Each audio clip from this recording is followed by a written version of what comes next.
চারতলা থেকে পড়ে মৃত্যু শ্রমিকের। শোকের ছায়া রাজগঞ্জের জুম্মাগঞ্জ এলাকায়। একটি নির্মাণস্থলে কাজ করতে গিয়ে ঘটে গেল এক মর্মান্তিক দুর্ঘটনা। চারতলা থেকে পড়ে প্রাণ হারালেন ইউসুফ আলী নামে এক শ্রমিক। ঘটনাটি ঘটেছে শুক্রবার সন্ধ্যায় শিলিগুড়ির ফুলবাড়ি সংলগ্ন একটি নির্মীয়মান বহুতলে। ৪৮ বছর বয়সী ইউসুফ আলী প্রতিদিন তার ছেলেকে সঙ্গে নিয়ে কাজ করতে যেতেন। শুক্রবারও তার ব্যতিক্রম হয়নি। কাজের মাঝে অসাবধানতাবশত স্লিপ করে তিনি সোজা নিচে পড়ে যান। সহকর্মীরা দ্রুত তাকে ফুলবাড়ির একটি বেসরকারি হাসপাতালে ভর্তি করেন, কিন্তু চিকিৎসকদের সকল চেষ্টা ব্যর্থ করে শুক্রবার রাত 10টা নাগাদ মৃত্যু হয় ইউসুফ আলীর। খবর ছড়িয়ে পড়তেই শোকের ছায়া নেমে আসে রাজগঞ্জের জুম্মাগঞ্জ গ্রামে। ইউসুফ আলীর পরিবারের 6 সদস্য। তিনি ছিলেন পরিবারের প্রধান উপার্জনকারী। তার আকস্মিক মৃত্যুতে দিশেহারা পরিবার এখন কি করবে তাও বুঝে উঠতে পারছে না। স্থানীয়দের বক্তব্য, তিনি ছিলেন প্রধান উপার্জনকারী। এমতো অবস্থায় আর্থিকভাবে সাহায্য পেলে উপকার হবে এই পরিবারের।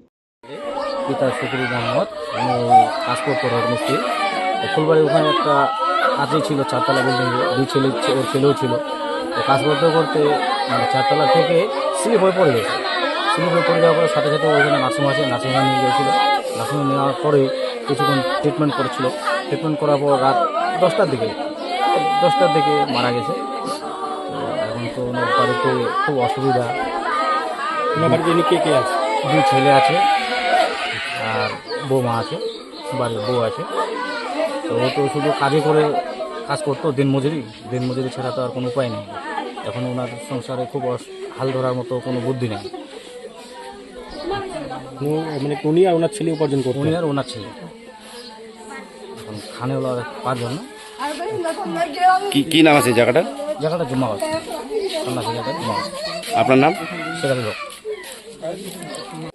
তো উনি প্রতিদিনের সকালবেলা কাজে যায় ওর ছেলেকে নিয়ে, একসাথে কাজ করে আবার সন্ধ্যার দিকে ঘুরে আসে। তো উনি কালকেও কাজে গেছে। কাজ করতে করতে প্রায় কাজ ছুটি হওয়ার সময় মানে চারতলার উপরে নিচ থেকে প্লেন সিটগুলো তুলতে হয়। তো ওনার ছেলে নিচে ছিল, উনি উপরে ছিল। তো প্লেন সিট ধরতে গিয়ে কোনো কারণে পা স্লিপ হয়ে চারতলা থেকে নিচে পড়ে যায়। পড়ে যাওয়ার পরে ওখানে ওনার সহকর্মী অনেকেই ছিল। ওরা সঙ্গে সঙ্গে ওখান থেকে তুলে নিয়ে আলামবাগ হাসপাতালে ভর্তি করে। ওখানে চিকিৎসা চলাকালীন ওই রাত 10টা নাগাদ ওনার মৃত্যু হয়। ওনার বাড়ির অবস্থা কেমন? আমার বাড়ির অবস্থা খুব শোচনীয়। উনি কাজ করে সংসার চালাতো, খুব কষ্টের মধ্যেই ছিল।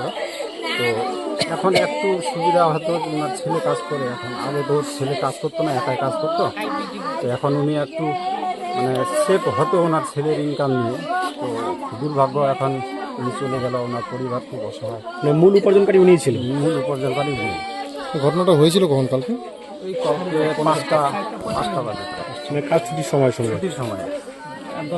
আপনার নাম কি আছে দাদা? আমার নাম মনিরুল ইসলাম। কোন জায়গায় এটা? এটা জুম্মাগঞ্জ।